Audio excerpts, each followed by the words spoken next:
denote by this aleph null, that's the Hebrew letter aleph, the cardinal number or number of elements in the set of M, and by C, the cardinal number of R. Clearly, C is greater than aleph null. There are more points in R than numbers in N. The question arises whether there are cardinal numbers between aleph null and C. And no one could answer the question. If there's no answer to an important question, mathematicians have an easy way of dealing with it. You put forward a conjecture, a hypothesis, whatever seems a reasonable guess, and you proceed on, this would be true, and we proceed on. Until you find that there's a contradiction, you assume this to be true. That's the continuum hypothesis, that there's no number between aleph null and C. But one needed a proof of this hypothesis. Are there any other transfinite numbers? Well, we can construct the power set being the set of all subsets of the given set, of any set. Using the theory of ordered sets, which I'm not going into here, it can be shown that there cannot exist a one-to-one correspondence between the power set and the original set. The power set cardinality is 2 to the cardinality of the set, which is, by this argument, greater than the cardinality of the set. Hence, the power set of n cardinal numbers 2 to the cardinal number of n is something we can call aleph 1, and that is greater than the cardinality of n, so aleph null. So aleph 1 is greater than aleph null. Similarly, I could go power set of power set, and aleph 2 is greater than aleph 1, and so greater than aleph null. So the continuum hypothesis is C equal to aleph 1. The problem was that no one could prove it. Gödel's theorem. In 1931, Kurt Gödel proved the most negative, disastrous theorem imaginable.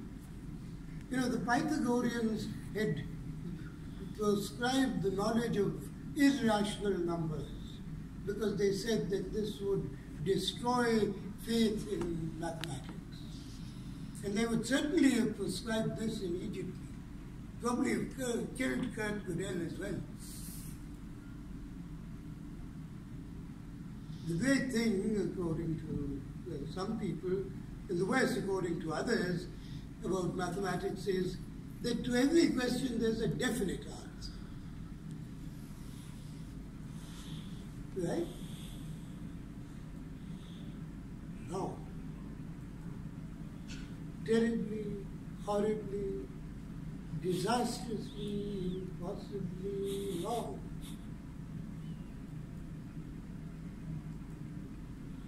Gödel's theorem states, for any finite set of axioms stated in an arithmetical language, there will always be a statement that cannot be derived from that finite set.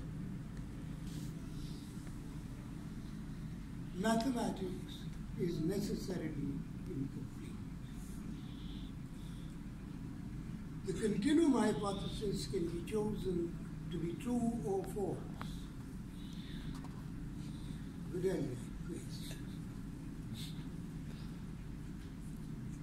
During World War II, there was an English mathematician, Alan Turing, who played a crucial role for the Allies by using his computer for decoding. Turing proved that every mathematical problem could be solved by some stepwise algorithm that could be put on a computer. The problem would be solved when the computer stopped. The problem arises that though the computer can take infinitely steps before it halts, it will only be steps, so it has come to be infinite. Thus, the set of all possible numbers that can be specified by any algorithm must be counted. Irrational numbers are being specified by some algorithm, so the set of all irrational numbers and rational numbers will still be countable. That way, if I can get those that I can make an algorithm, that will be countable. Hence, we know that there are more numbers than all that can ever be stated or pointed. There are real numbers, but you ask me what, I can't tell you. Because when I tell you, I will be using some algorithm to state that number, and then it will be one of the countable numbers. So there are those numbers, but I can't say which ones they are. Alan Turing does it. You can't help it. It's definitely not a game of cool kids. It's business of infinity. So I hope that I've brought out the beauty and excitement of mathematics. I haven't been talking about its utility. I haven't talked about how it will be used in your everyday life, or the everyday life of a 3-year-old child, or the everyday life of a nuclear scientist. Though it started out with no ambiguity and clear and complete answers, it has developed into an inherent ambiguity and uncertainty that only enhances its beauty. Research in mathematics is not only to enjoy its beauty, but also to develop methods to get answers where there were none. One publishes one's research not to increase the number of publications, but to tell the community what one would like to shout from the housetops. And that is really what it's all about, the joy of having found that. Now, Stephen Hawking, let me just say a word about Stephen Hawking, even though probably most people have heard of him and know. I met him in 1968 when he had been given 3 months to live. That was in August 1968. And the doctors who had predicted that he would die, died. Not Stephen Hawking. He was too busy enjoying himself, getting answers to questions. And so I quote him. No one undertakes research in physics, he was saying, and the same applies to mathematics, with the intention of winning a prize. It is the joy of discovering something no one knew before. That's the excitement and the joy and the beauty of mathematics. Thank you.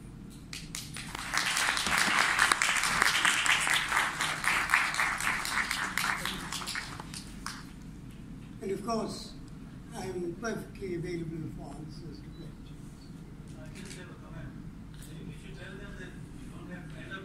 Sorry, I need someone up here to transmit for me, because I have one ear that works barely, and it won't hear that. Hassan again. See, I just said that you should point out to all these young people that you don't have to end up being crazy. There are many mathematicians who are perfectly sane and have done wonderful work. You see, we should remind people here that we don't have to end up being crazy. There are many mathematicians who don't end up being crazy. Mind you, if I got something that exciting, that novel, I wouldn't mind dying crazy. I mean, just think of what you have got, what you found. You're not able to understand where the answers are, but you've seen something that looks totally new. And sure, most mathematicians won't die crazy. Or maybe I should correct that. Most mathematicians will not be called crazy when they're dying, but they have died already because they're so busy publishing papers, they're not concerned with what they're finding out. And that is crazy. You've come into mathematics to find out things new, find the wonder of thinking, the beauty there, and then you waste it all to go and publish. They say publish or perish, and here what we've got is now publish and perish. You perish when you're just doing this. All that you came for, the beauty that you were looking for, you have lost. And you get wasted in just pursuing the goal of more papers. And what I said about Zardari and Lavaskiri, I mean, if you wanted to just get more money, become a Lavaskiri for Zardari, why come in here? You're never going to get anywhere near that. You want power, become a Bhatwa. You're not going to get power over here. We're not in the game for power. I'm not here for power. But I was supposed to die well before I got to 30, and I'm 72. That's because I'm doing things like this which I enjoy. It's that joy that you can get here which won't be available anywhere else. Why lose it?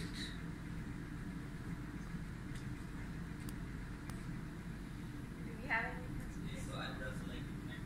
So what you're saying looks really philosophically true, but I mean practically it's not true in our society. So how you appreciate, I mean you don't get appreciation from people around you while having very small number of publications.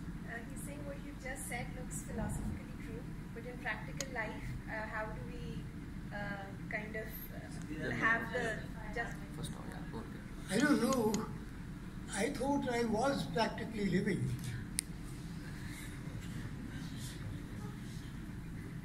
Various awards, etc., were mentioned in the beginning.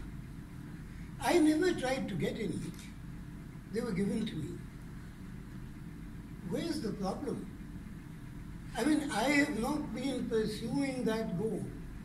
I have published things not because I need to increase my publication list.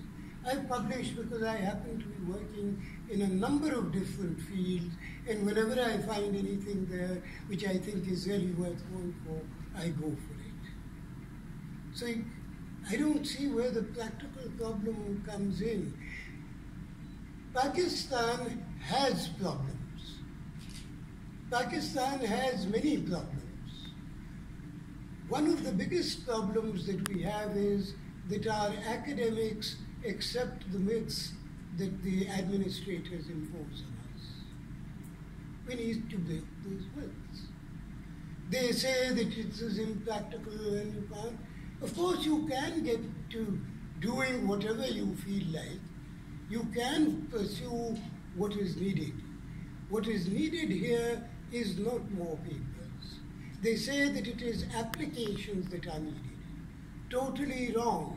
All the supposedly applied work you do does not contribute anything to the industry of Pakistan, to the economy of Pakistan. It is used abroad. What is it that we needed? High quality human resources. That's what the university is supposed to be producing. We are not supposed to be a junior industry. We are supposed to be that which produces high quality human resources. Can you think of one thing that is more needed in the country than high quality human resources? You have over 100,000 students to be taught. 100 million students to be taught. You tried getting the number of teachers who would be needed for that, 4 million. Do you think you have 4 million competent teachers? teachers? Okay, give a factor of 40. Do you have 100 million teacher trainer, 100,000 teacher trainers who are competent? No.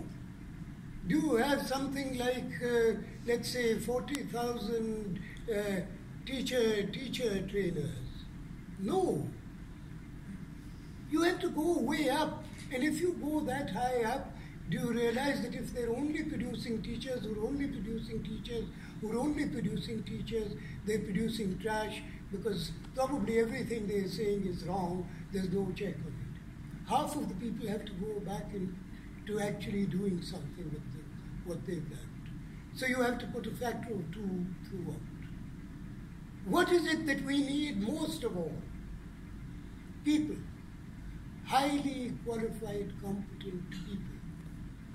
But are we producing highly competent people when we produce people who just run printing presses? They have to be able to think. They're not thinking. They don't have time to think. They're too busy writing papers to think. We have to change that. Saying that it is not practical, you're going to be put into a line of just producing, mass producing for the West and go further and further down the drain over here. And I say it's time to say no to that. That's practical. So can you recount and recall an anecdote of your work with the physicists like Stephen Hawking or Abdul Salam, whatever your work in physics was when you were abroad? Like an anecdote of your experience with them. I agree with you. It isn't true that people don't do it for getting prizes. But the point is, those people aren't the people who are doing it aren't Stephen Hawking. If you're going to be a Stephen Hawking, or for that matter, a Roger Penrose or somebody, you're not doing it for the prize. You're doing it to find out. The people who are doing it for prizes lost much of what they really had come in to do. What Hawking says also is keep your eyes on the stars, not on the ground. And I think that is the answer, that people are doing the other thing, they're keeping their eyes on the ground. But why do we have to? We're doing it because we're told this is practical, the other is impractical. And I say that's nonsense. It is a matter of accepting myths that you are given. Those myths are myths. They're wrong. So, once again, let me come close to you. Sorry. Okay. It's a good one. So, I was trying to say, in this system where we are living, for example, in Pakistan, so someone like me, so there are very few people who can support me. For example, Hassan can support me, Hania can support me to not produce many papers. But I mean, the system is not supporting me at all. I have to raise my family. Yes, we have to change that system. But how can we change this system? I mean, by getting together and saying to the decision makers, you are taking wrong decisions. Change your way of thinking because this is leading you nowhere. We have to change that. When I came back to Pakistan, there was virtually no research being done. It was changed to a large extent by my effort of trying to change it. When I went to Saudi Arabia, in 5 University of Petroleum Engineers, there was no research being done there virtually nothing. And one went to change it. Now here is a bigger problem that there are forces that are there. It was empty, and so it was just doing something that would fill in the vacuum anyhow. Here there are forces against, so you have to fight those forces. Surely, if you're saying you will fight for Pakistan, you will give your last drop of blood for Pakistan. Can't you do this little thing? Fight that for those forces? I had a question. Okay. I think is there somebody else? Because, yeah. All the concepts in mathematics, which one fascinates you the most? Of all questions in mathematics, which one fascinates you the most? Of all the subjects? Concepts.